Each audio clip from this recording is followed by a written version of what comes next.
yo creo que podemos empezar. Buenas tardes. Espero que lleguen aquí 2 personas más.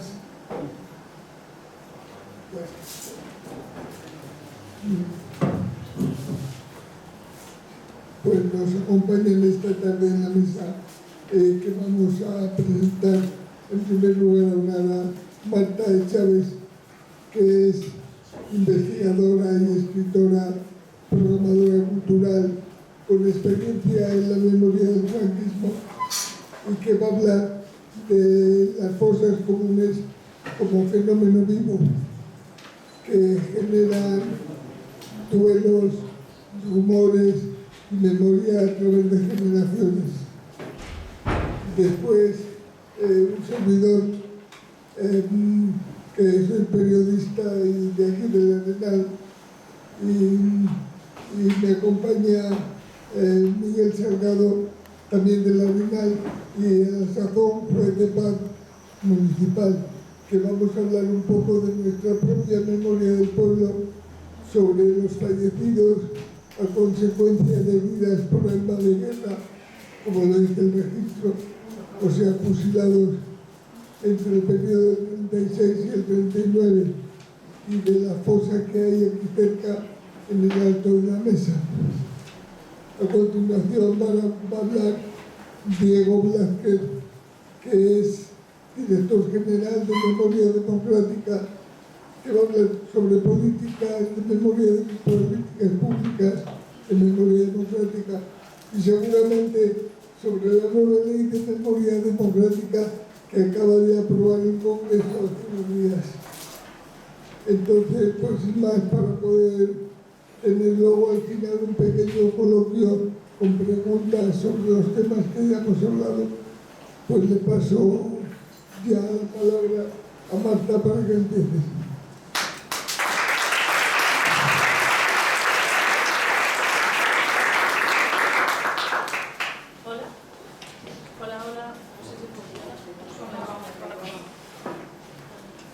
Está apagado.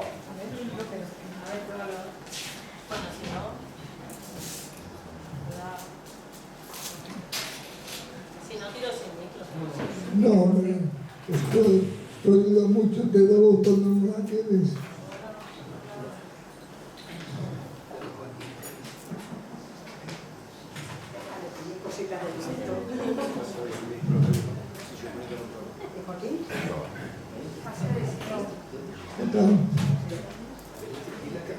Pasamos el micro.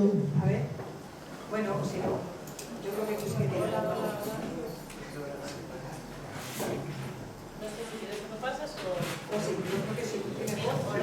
Puedo hablar sin micro. No, mejor con. ¿Sí? ¿Hola? Ahora. Sí. A ver. Uy, así. Bueno, pues lo primero, muchísimas gracias por la invitación. Estoy muy contenta de poder estar aquí y compartir una serie de preguntas y reflexiones que he estado desarrollando en el último tiempo. Y nada, muchas gracias por invitarme. En tanto, voy a empezar ya directamente, lo siento, voy a leer, porque no lo siento de memoria, pero espero que no se me aburrido. En tanto heredamos una historia silenciada de la que aún sin quererlo hacemos parte, considero que los legados de la guerra civil y la dictadura son un barro emocional del que también otras generaciones debemos hacernos cargo. Esta charla surge de mi preocupación con una pregunta que para mí es fundamental, que es ¿cómo hacemos comunidad con nuestras muertas y nuestros muertos, si es esto posible y qué sentido político tiene hoy? Y al mismo tiempo, ¿qué comunidad política podría sustentarse sobre las bases de cadáveres y restos sin nombre ni identidad? ¿Qué sucede con los muertos excluidos de la propia comunidad de los muertos, con las pérdidas condenadas a no tener reconocimiento y por lo tanto a no tener representación? Para mí estos son preguntas sobre la historia y la justicia, las generaciones, las herencias y por lo tanto una pregunta sobre memoria política y comunidad. Voy a hacer una introducción de un concepto filosófico que a mí me ha servido para plantear un poco las hipótesis con las que trabajo y siento que me pongo un poco obtusa, pero bueno, voy a intentar como pasar un poco rápido por esta cuestión, que es un concepto que es el concepto de ontología, ¿no? Que es un concepto que desarrolla un autor, Derrida, que la traducción literal sería lo encantado, lo hechizado y por otro lado también lo obsesivo, lo que vuelve y lo que nos asedia. Él habla de la ontología como el modo de habitar de los espectros, ¿no? Aquello que no está ni vivo ni muerto, ni presente ni ausente, lo que no goza de una existencia, pero que existe sobre una base de ausencias. En este sentido, es aquello que actúa, que aun no existiendo físicamente, actúa y se percibe poblado de presencias que nos persiguen, nos vigilan y nos acosan, ¿no? Son los ecos o los remanentes, los restos que sobreviven a las propias desapariciones. ¿Qué sucede entonces si aceptamos como punto de partida que la realidad con la que interactuamos, con la que vivimos o con la que estamos, hay que atender también aquello que no está presente o que no es visible, ¿no? Los espectros son un fenómeno, digamos, paradójico y sobrenatural, pero también tiene que ver con aquello que debería haber parecido oculto, enterrado, olvidado para siempre, y que irrumpe de forma de espectro porque acusa que existe una desarticulación, una injusticia de la que tenemos que hacernos cargos. Este concepto de ontología, ¿no?, opera más allá de la distinción entre la vida y la muerte, lo orgánico y lo inorgánico, las presencias y las ausencias. Y los espectros, para este autor, ¿no?, tienen agencia, actúan, porque también los muertos nos hacen hacer cosas. El asedio, el acoso de estos espectros es, por lo tanto, una demanda. Los espectros nos acechan como la memoria silenciada o el objeto perdido, pues no son solo un contenido de representación de memoria, sino que son una fuerza emocional. Un afecto que nos convoca y que nos obliga a tener que hacernos cargo de lo que nos están pidiendo, de lo que nos están haciendo hacer. Para este autor, ¿no?, la ontología funciona como un duelo fallido. Se trata de dejar ir al espectro, que el espectro se niega a abandonarnos. El espectro es entonces un pasado que insiste en ser presente porque es potestad de los vivos resolver la injusticia. El tiempo entonces está desarticulado, no está en relación con el presente, sino que hay un tiempo del pasado que siempre está demandando que nos hagamos cargo de este tiempo. De esa manera, de alguna forma, vivimos como el tiempo del propio muerto, que nos deja en un estado desvitalizado y que no nos deja fluir con el tiempo presente, porque siempre hay un tiempo pasado que está obligándonos a hacernos cargo y a mirar de aquello que ha sucedido y que aquello que, aunque no esté, sigue actuando sobre nosotros. Entonces aquí se habla de una figura que es la figura de la cripta, ¿no? Y dice: cuando el duelo no es permitido, la memoria aparece encriptada. Los secretos de los que se rehúsa o se impide hacer duelo arrastran a los sujetos que lo experimentan a un estado desvitalizado. Este duelo fallido retorna mientras no haya sido restituido. Lo encriptado contiene las huellas de una memoria transgeneracional que, portada como un secreto, acecha a los descendientes generación tras generación. Que el tiempo esté fuera de quicio, que esté desquiciado, implica que nuestro tiempo presente tiene que hacerse cargo de ese tiempo pasado, ¿no? Y que hay que responder a la demanda que le damos como un eco de un silencio impuesto o de un muerto no enterrado que reaparece y nos asedia demandando que se haga justicia. Hay un marco teórico que es el de la posmemoria, del trauma transgeneracional, que explica que, a pesar de la distancia temporal y del salto generacional, estas heridas, silencios impuestos o duelos fallidos se transmiten perpetuando sus efectos. Aunque no con la misma fuerza que aquellas primeras generaciones que vivieron la experiencia de forma directa, se a través de una serie de omisiones, desbordes, afectos reprimidos, miedos irracionales que aparecen como síntomas de aquello que ha sido encriptado. Lo que no puede ser inscrito como pérdida en una primera generación aparece en la segunda como vacío simbólico y huella de una generación no validada por palabras que resurgiría en una tercera generación en forma de delirio. Este concepto de ontología para mí tenía algunos problemas porque, bueno, es una palabra que viene del francés y yo siempre creo que hay que intentar pensar los contextos donde estamos con nuestras propias palabras e intentar que sean castellanas porque así nos ayudan a entender más nuestro contexto. Entonces yo me obsesionaba mucho de cómo podíamos traducir la palabra ontología para que por un lado fuese más clara y por otro lado como que pudiésemos usar una palabra que estuviese dentro de nuestros vocabularios, ¿no?, de nuestra gramática. Y entonces estuve leyendo un libro que se llama Nuestra parte de noche, de una autora que es Mariana Enríquez, ¿no?, porque hay una serie de autoras ahora latinoamericanas que trabajan mucho en códigos del terror para hablar de las historias de la represión en sus contextos, y ella aquí habla de lo mismo, de cómo la palabra ontología no se puede traducir al castellano, pero de repente en el texto ella empieza a usar la palabra acechanza, ¿no?, y dije, bueno, a lo mejor pensando en la palabra acechanza es como algo parecido a lo que podría ser la ontología. Entonces voy a explicar un poco de dónde viene la palabra acechanza para ver cómo se relaciona, ¿no? Desde acechar viene del vocablo latino, asectari, que significa seguir a alguno o andar detrás de él. El que acecha siempre procura ir detrás, escondidamente. Otros sostienen que asectari está compuesto del nombre latín acis, que es de la pupila del ojo y de la agudeza de la vista, y del verbo echar. Porque el que acecha, dicen, ¿no?, para no ser visto, se cose con el suelo y se echa en tierra. Me parece muy interesante que a partir de esa etimología, acechanza se emparenta con la idea del asedio, ¿no?, que ya aparecía antes. Y sobre todo una cuestión que es el efecto visera, que es como cuando sentimos que alguien nos está mirando por atrás, pero que cuando nos giramos no vemos, que siempre estamos con la percepción de que alguien nos está vigilando y mirando, o algo que está ahí que no se escapa hasta que no somos capaces de enfrentarnos a eso, y que siempre cuando intentamos girarnos desaparece, ¿no? También, y él dice en este caso, bueno, y me parece que es la forma en la que funcionan o hacen los espectros o los fantasmas.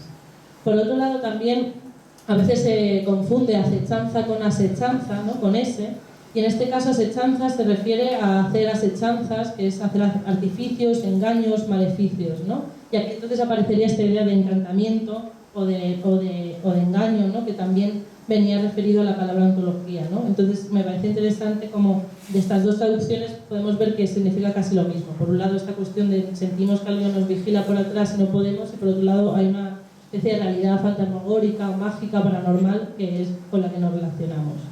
Y me parece muy interesante la palabra acechanza, o a mí me servía, porque me parece que es una palabra que se refiere más a la experiencia del cuerpo, ¿no?, a la sensación. Que no es tanto un saber, sino que es una sensación física, que está como relacionada con los cuerpos que son acechados, y que también subraya la capacidad que tienen estos espectros de acecharnos a nosotros. No solo que nosotros nos acechen, sino los espectros nos acechan.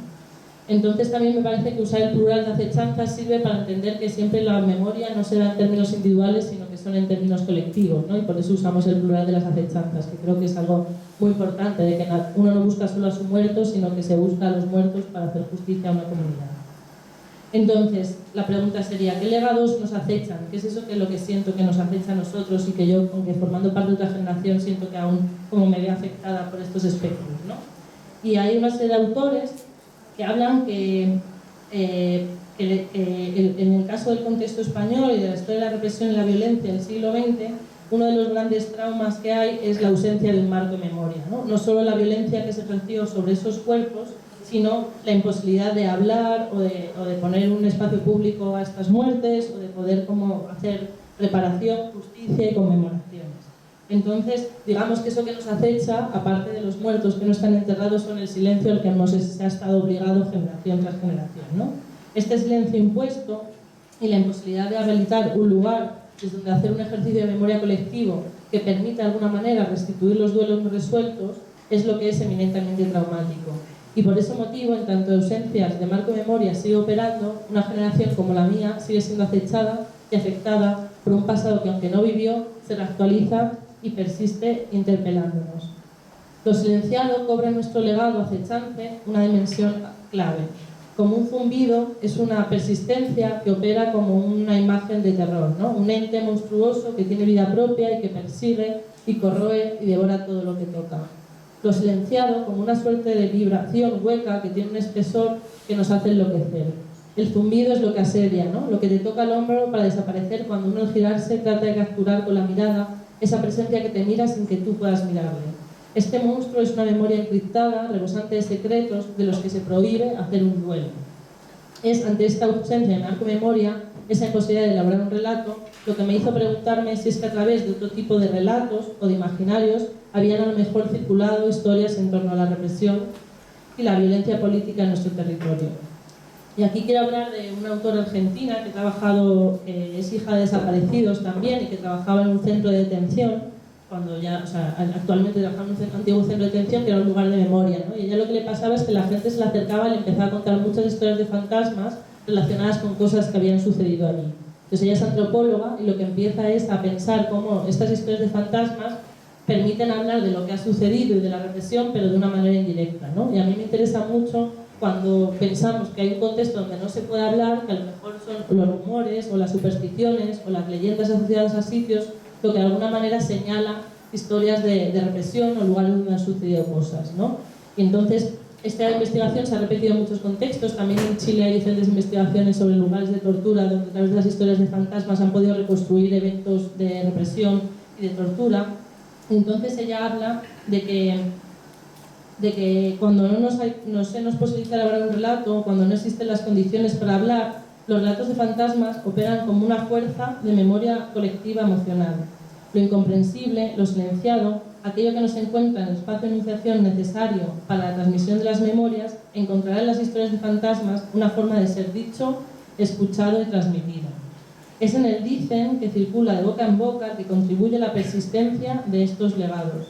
Es el umbral entre la realidad y la ficción, entre lo posible y lo imposible, donde emergen los fantasmas.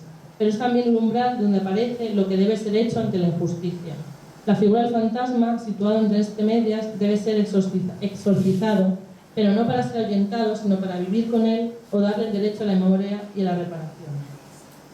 Ante esta hipótesis, investigué diferentes relatos de sucesos paranormales, intentando averiguar si había alguno que pudiera tener una relación con testimonios relacionados con la represión en la guerra y la dictadura, asumiendo que, como hemos dicho, al ser una verdad blanda, quizá podrían haber circulado gracias a la protección que puede ofrecer la idea del rumor, ¿no? Frente a una persona que a lo mejor si denunciaba directamente los hechos, pues le era reprimido, represaliado, y entonces pues no podía contar ni enunciar lo que había sucedido ahí. O sea, como si fuese una forma de una excusa, ¿no?, para hablar de las cosas y usar las imágenes de los fantasmas.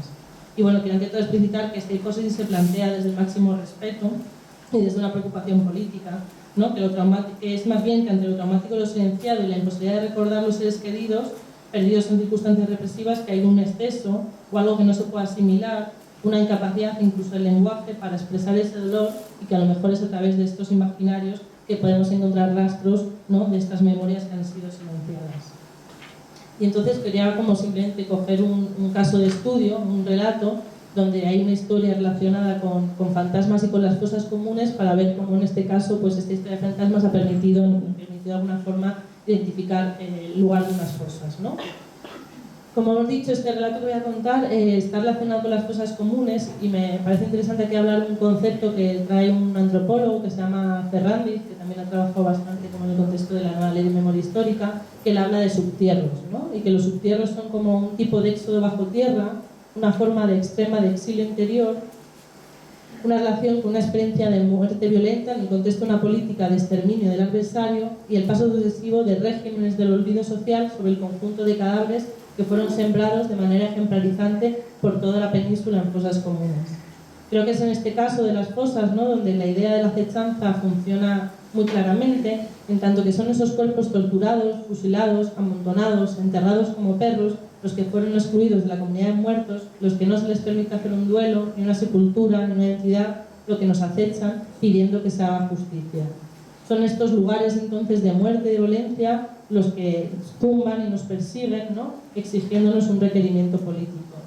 En el caso de España, estos lugares son no lugares de memoria, son lugares cotidianos, banales y prosaicos, muchas veces no identificados, ¿no?, en los que el silencio que los envuelve es el síntoma más siniestro de lo que allí ha sucedido.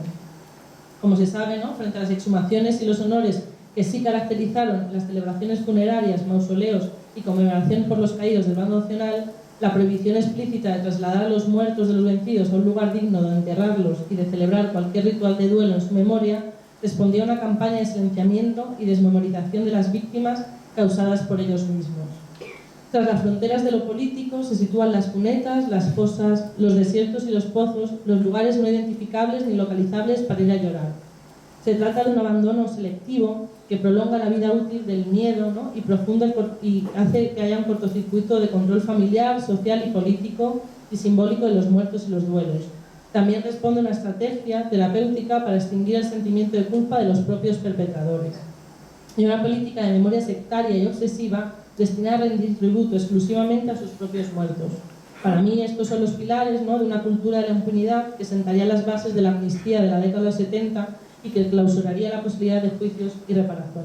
Entonces, digamos, el terror que se produce no pudiendo dejar enterrar a los muertos y todas las consecuencias que eso tiene para los familiares, opera aquí como una forma de ver qué se puede decir, qué se puede nombrar, qué se puede ver, qué no se puede ver, ¿no? Y en este caso también al revés, ¿no? Las historias de fantasmas o las historias del terror también son como una forma de hacer un contrafuerte al terror impuesto por las políticas del bando nacional. Entonces voy a entrar al relato. Dice, bueno, empecemos. Estás ya grabando, ¿no?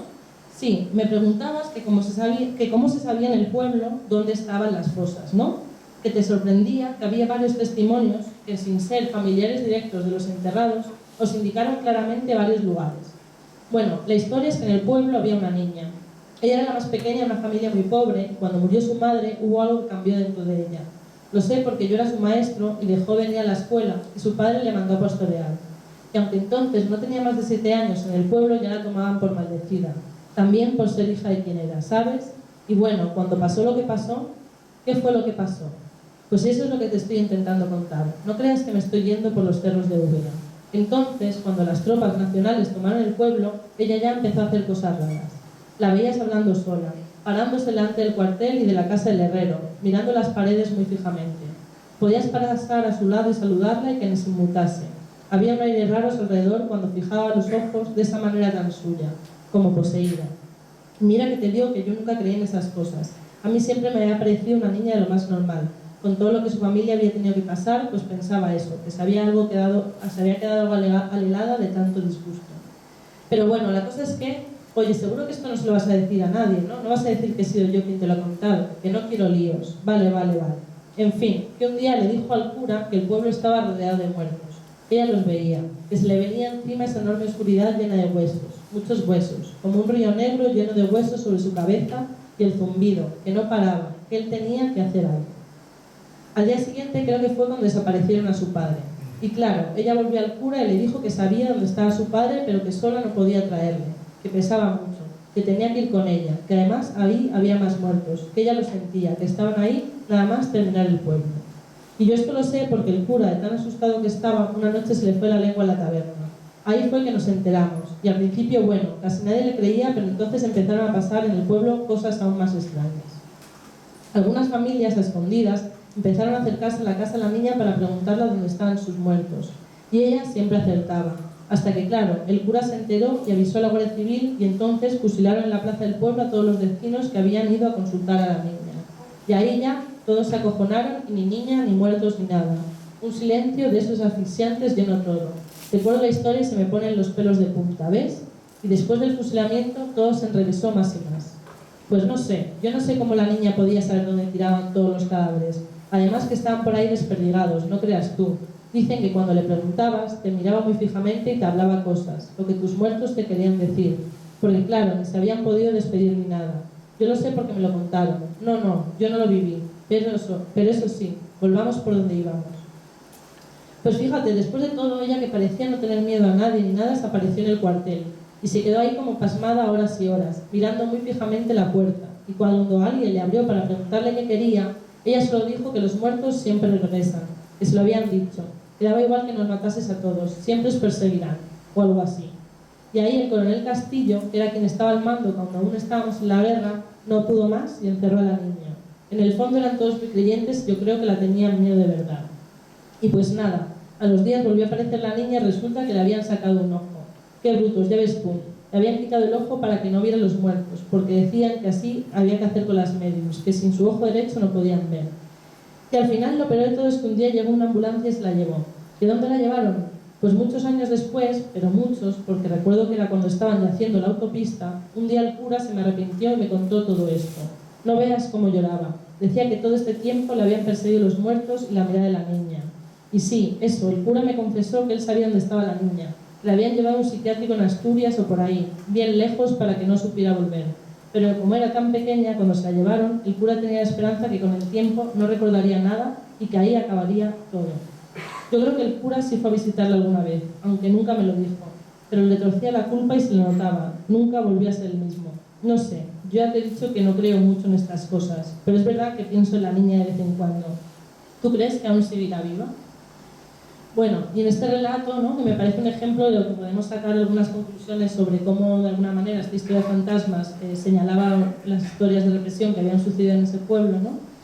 En primer lugar, pues quien ve los muertos es una niña, ¿no? Y que siempre es habitual que sean los niños y niñas quienes afirmen ver fantasmas, porque son subjetividades liminales que desestabilizan el orden adulto, ¿no? Hay una investigadora, María Rosón, que hablando de una película, Cría Cuervos, ¿no?, dice que los legados obliterados y fantasmagóricos no pueden ser transmitidos de cualquier manera, ni asumidos por toda la comunidad, sino que por el contrario, son unas pocas personas elegidas son capaces de dialogar con los fantasmas.